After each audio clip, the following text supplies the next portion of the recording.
final segment of the show for today. We're talking to Alana McLaughlin, and she has given us some information concerning European dictators during the Second World War. And now she will continue her discussion in reference to those dictators. Why don't you pick up where we left off the last time, Alana? Now, if you're just tuning in, we on the first two segments we talked about my background in education. I'm Alana McLaughlin, 6th grader at John Early Museum Magnet Middle School. And in the second segment, we talked about Adolf Hitler, the Nazi Party, and how he basically was the cause of World War II.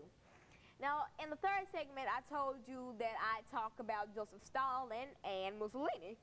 Now, let's start with Stalin.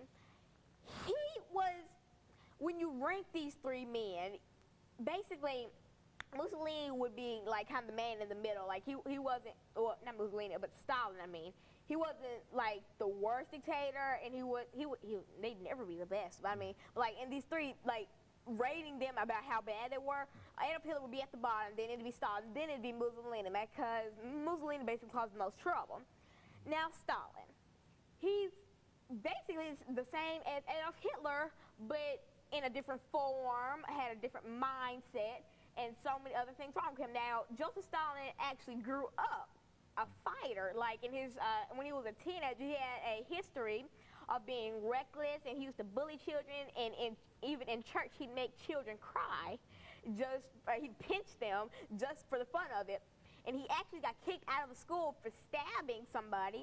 And then the next one he went to, he also stabbed somebody. And then he openly admitted to stabbing his girlfriend in the arm.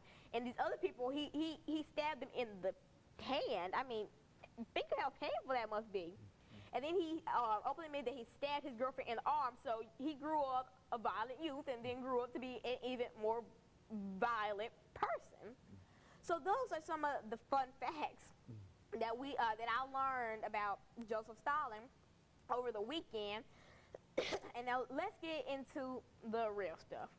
Now we talk. So when you talk about European dictators? If you're also just tuning in, a dictator is basically like a ruler, a person that controls everything, the government, the police, the court.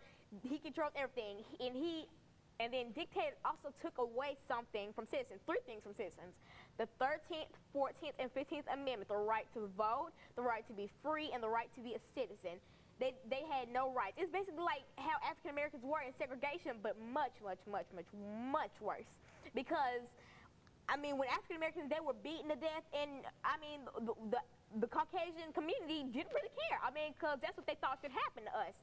But back in Joseph Stalin's time, I mean, it was so much worse. They put them in concentration camps. They torture them, behead them, kill them, shoot them, slaughter them. They do so much to these people, all because of what? Because they were Jewish? They didn't do anything to you, but because they're Jewish and you don't think they deserve to be on this earth, they don't get to live.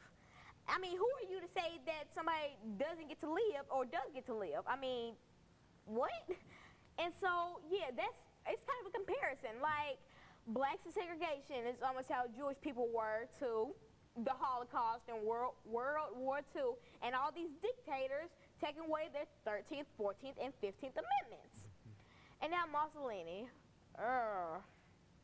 This man was a bad, bad, bad person. I mean, and he was a dictator, and he was just like Adolf Hitler and Stalin, but everything that they did, multiply that, he killed tens of millions of people. And I mean, that's what they all did, but why? What did they do to you? Did they steal something from you? No. Did they shoot your wife or your children? Oh, by the way, Mussolini had 7 children. Fun fact about him.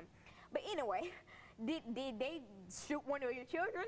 No. Did they try to steal one of your children? No. What did they do to you for you to kill tens of millions of your own people? You're supposed to be the guardian of these people, but you are just some evil being that decides you're going to kill them because they're not like you, and because they don't want to follow you. And so I don't believe that's right. I don't think that's right at all. That's horrible. And it really hurts me to see all these people getting killed for no reason. I mean, why? And